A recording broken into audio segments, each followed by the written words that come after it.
ఓం నమో నారాయణాయ నమశివాయ. మహాభారతంలో సభాపరం అండి.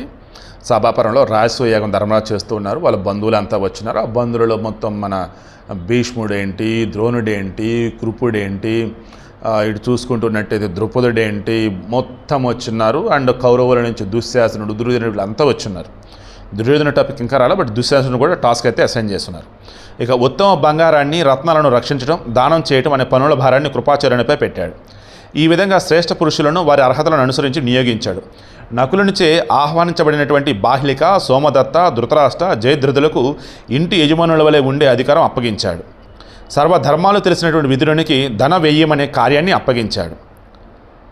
దుర్యోధనుడికి కానుకలు స్వీకరించడం. దుర్యోధనుడు వచ్చేసాడు. దుర్యోధనుడు ఏంటి, గెస్టులు వస్తారు కదా, వాళ్ళు ఇచ్చే గిఫ్ట్లు తీసుకొయ్యాలని అప్పగించారు. వాటిని ఉచిత ప్రదేశాలకు తరలించడం అనే కార్యాలను ఆదేశించారు. వచ్చిన వాళ్ళు నీకు గిఫ్ట్లు ఇస్తారు, వాటిని ఖాళీ ఉన్నట్టు ప్లేస్లో పెట్టాలా, అది దుర్యోధనుడికి అప్పచెప్పాడు. శ్రీకృష్ణ భగవానుడు యుధిష్ఠిరుని ఆజ్ఞానుసారం అందరినీ సంతోషపరిచే నెపంతో బ్రాహ్మణుల పాద ప్రక్షాళనం చేయసాగాడు. దీనివల్ల ఆయనకు ఉత్తమ ఫలం లభించింది. శ్రీకృష్ణుడు ఏంటి, ధర్మరాజు ఏం చెప్పినాడు, శ్రీకృష్ణ వీళ్ళు వస్తారు కదా, బ్రాహ్మణులు వస్తారు కదా, వారి పాదాలకు సంబంధించేసి ప్రక్షాళన చేయవయ్యా అని చెప్పేసి, దట్ మీన్స్ కాలు కడటం అన్నట్టు. దానివల్ల ఉత్తమ ఫలం లభించిందట శ్రీకృష్ణ పరమాత్మకి. ధర్మజుని యొక్క రాజసూయ సభను చూడాలని వచ్చిన రాజులలో ఏ ఒక్కడు 1000 సువర్ణ నాణాల కన్నా తక్కువ కానుక తీసుకురాలేదు. ప్రతిరోజు బహుసంఖ్యాకాలైన రత్నాలను ఇచ్చి యుధిష్ఠిరుడిని ధనం వృద్ధి చేశారు. ఏదో విధంగా నాచే ఇవ్వబడిన రత్నాల దానం చేతనే యుధిష్ఠిరుడు యజ్ఞాన్ని పూర్తిగా చేయాలి అనే గొప్ప ఆలోచనతో రాజులందరూ కూడా పోటీ పడ్డారు. నేనిచ్చే రత్నరాశులతోనే ధర్మరాజు యజ్ఞం పూర్తి చేయాలి అన్నట్టు ప్రతి ఒక్కరు కూడా భారీగా తీసుకొని వచ్చున్నారు. ఆ యజ్ఞశాల శిఖరాలు యజ్ఞాన్ని చూడొచ్చినటువంటి దేవతల విమానాలను తాగుతున్నాయి అన్నట్లుగా ఉన్నాయి.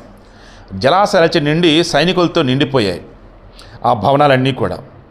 ఇక సుందర భవనాలు అన్నీ కూడా ఇంద్రాది లోక పాలకుల విమానాలతో, బ్రాహ్మణుల నివాస స్థానాలతో, సమృద్ధి గల రత్నరాశులతో, మణిచిత్రాలై విమానాల వంటి రత్నరాశులతో, సమృద్ధి గల రత్నరాశులతో, మణిచిత్రితాలై విమానాల వంటి శోభలతో మెరిసిపోయాయి.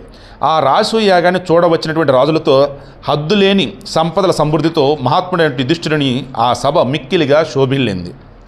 మహారాజు యుధిష్ఠిరుడు తన సాటిలేని సంపద ద్వారా వరుణుతో పోటీ పడుతున్నాడు. అతడు యజ్ఞంలో 6 అగ్నులను స్థాపించి భూరి దక్షిణలిచ్చి ఆ యాగాన్ని సాగించాడు.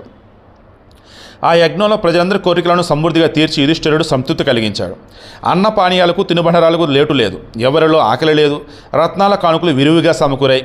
మంత్ర భాగాల్లో నిపుణులైనటువంటి మంత్రవేత్తలు చేసిన స్తుతులు, ఆజ్యహోమాలు, తెలలు మొదలైన పదార్థాలతో ఇచ్చినటువంటి ఆహుతులతో దేవతాగణం అంతా కూడా సంతృప్తిని పొందింది. దేవతల ఆహుతులచే సంతృప్తులైనట్లు బ్రాహ్మణులు దక్షిణలు, అన్న సామాగ్రి, ధనాదులతో సంతృప్తిని పొందారు. ఆ యజ్ఞంలో అన్ని వర్ణాల ప్రజలు ఆనందించారు. ఆ తర్వాత రాజసూయ యాగంలో పట్టాభిషేకం చేయవలసినటువంటి రోజున బ్రాహ్మణులు సత్కారానికి అర్హులైనటువంటి మహర్షులు, రాజులతో పాటు యజ్ఞశాలలో ప్రవేశించారు. నారదుడు మొన్నగ మహాత్ములు రాజర్షులతో పాటు ఆ యజ్ఞశాలలో కూర్చుని శోభిల్లుతున్నారు. అమిత తేజస్ సంపన్నులైనటువంటి దేవతలు, దేవర్షులు కలిసి బ్రహ్మభవనంలో కర్మల మధ్య విరామ సమయంలో మాట్లాడుకుంటున్నారు, చర్చించుకుంటున్నారు. ఇది ఈ విధంగా చేయాలి, దీన్ని ఈ విధంగా కాదు, ఇది కూడా ఈ విధంగానే మరొక విధంగా కాదు అని అక్కడ వారు చాలామంది తార్కికులు పరస్పరం మాట్లాడుకుంటున్నారు. అక్కడ కొందరు శాస్త్రంలో నిశ్చయింపడినటువంటి హేతులతో యుక్తి దౌర్బల్యం గల విషయాలను యుక్త ప్రాబల్యం గల వానిగా, యుక్తి ప్రాబల్యం గల విషయాలను యుక్తి దౌర్బల్యం కలవిగా చేస్తున్నారు. అక్కడ మేధావులు కొందరు ఇతరులు చెప్పిన విషయాన్ని, ఆకాశంలో ఉన్న మాంసాన్ని డేగలు చెల్లాచెదురు చేసినట్లుగా పక్కదారి పట్టిస్తున్నారు, చీల్చి చెండాడుతున్నారు. అక్కడ కొందరు ధర్మార్థ కుశలులు, మరికొందరు మహానిష్ఠాపరులు, కొందరు సర్వభాష్యావేత్తలతో శ్రేష్ఠులు ఉన్నారు. వారు అనేక విషయాలు చెబుతూ ఉండగా అందరూ ఆనందిస్తూ ఉన్నారు. అంతా కూడా ఆర్గ్యుమెంట్ కాదు, డిస్కషన్ వైజ్ నడుస్తూ ఉంది. నక్షత్రాలతో నిండి ఉన్నటువంటి విశాలమైన ఆకాశంలో ఆ యజ్ఞశాల వేద సంపన్నులైనటువంటి దేవతలతో, బ్రాహ్మణులతో, మహర్షులతో ప్రకాశించింది. యుధిష్ఠిరుడు ఉన్నటువంటి ఆ శాల యందు శూద్రుడు, వేదవేత్త కానివాడు ఒక్కడు కూడా లేడు. అంటే అంతా కూడా పండితులు అన్నట్టు చెప్తున్నారు. శూద్రుడిని తక్కువ చేయడం కాదు ఇక్కడ. నియమనిష్టలు లేనివాడు ఒక్కడూ లేడు. అంత నియమనిష్టలతో ఉన్నారు. ధీమంతుడు, లక్ష్మీవంతుడు అయినటువంటి ధర్మరాజు యొక్క యజ్ఞ నిర్వహణ సామర్థ్యాన్ని, సంపదను చూచి నారదుడు ఆనందించాడు. ఆ నారద మహర్షి అక్కడికి వచ్చిన క్షత్రియ సమూహాన్ని చూచి ఆలోచనలో పడ్డాడు. పురుషశ్రేష్ఠ, అంశావతరణ సందర్భంలో బ్రహ్మభవనంలో పూర్వం జరిగిన వృత్తాంతాన్ని నారదుడు గుర్తుకు తెచ్చుకున్నాడు.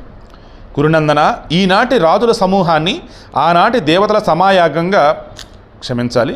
ఆనాటి దేవతల సమాగమంగా భావించి నారదుడు మనసులో పొండరీకాక్షుడైనటువంటి విష్ణువును స్మరించాడు.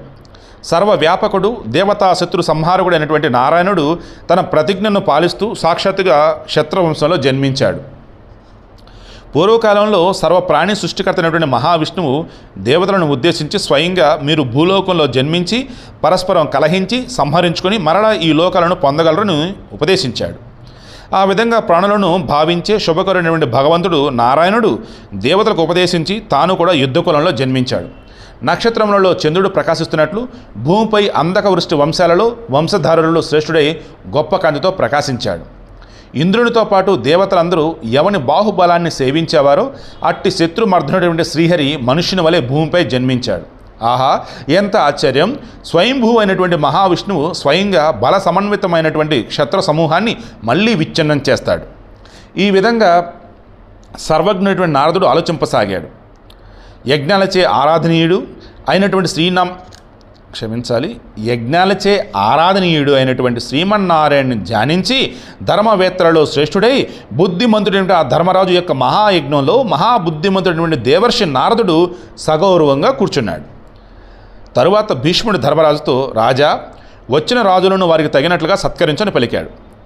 ఆచార్యుడు, ఋత్విక్కు, సంయుక్త, స్నాతకుడు, ప్రియమిత్రుడు, రాజు ఈ ఆరుగురిని పూజింపదగిన వారిని చెబుతారయ్యా అని చెప్పేసి అన్నాడు. 1 సంవత్సర కాలం తర్వాత వస్తేనే పూజింపదగిన వీరు ఎంతో కాలం తర్వాత ఇక్కడికి వచ్చారు. వీరిలో ఒక్కొక్కరికి వేరువేరుగా ఆర్ఘ్యం తీసుకొని రా, వీరిలో శ్రేష్ఠుడైనటువంటి సమర్థుడైనటువంటి వారికి ముందుగా ఆర్ఘ్యం ఇవ్వు అన్నాడు. అప్పుడు ధర్మరాజు అంటున్నాడు, కురునందన భీష్మ పితామహ, ముందుగా ఆర్ఘమీయదగిన వాడొక్కడు ఎవరు అని నీవు భావిస్తున్నావు నాకు చెప్పు అన్నాడు. అనంతరం శంతను కుమారుడైన భీష్ముడు తన బుద్ధిచే నిశ్చయించి లోకంలో పూజింపదగిన వారిలో కృష్ణుడే మిక్కిలి తగినవాడని చెప్పేసి భావించాడు. భీష్ముడు ఏమంటున్నాడంటే, ఈ రాజులందరిలో కూడా తేజోబల పరాక్రమాల చేత కాంతిగోళలో ప్రకాశిస్తున్న సూర్యుని వలె, గాలిలేని చోట వాయువు వలె శ్రీకృష్ణునిచే ఈ సదస్సు ఇప్పుడు భాసిల్లుతోంది, ఆనందిస్తోంది. వెంటనే భీష్మునిచే అనుమతింపబడి ప్రతాపవంతుడైనటువంటి సహదేవుడు యథావిధిగా కృష్ణుని కోసం ఉత్తమమైనటువంటి ఆర్ఘ్యాన్ని తీసుకొని వచ్చాడు. కృష్ణుడు దానిని శాస్త్రోక్తమైనటువంటి కర్మగా స్వీకరించాడు. ఆ గౌరవం వాసుదేవునికి చేయటం శిశుపాలుడు సహింపలేకపోయాడు. ఇక్కడ ఈ శిశుపాలుడికి సంబంధించేసి 100 తప్పులు అని అంటారు కదా, 100వది వచ్చేసింది అనమాట. చేదిరాజు మహాబలవంతుడైన శిశుపాలుడు భీష్ముడిని, ధర్మరాజును ఆ సభలో నిందించి వాసుదేవుని కూడా నిందించాడు. ఏమనన్నాడంటే, కౌరవ్య, మహాత్ములైనటువంటి భూపాలుడు ఇక్కడ ఉండగా వృష్ణి వంశుడైన శ్రీకృష్ణుడు రాజు వలె రాజగౌరవానికి అర్హుడు కాదు.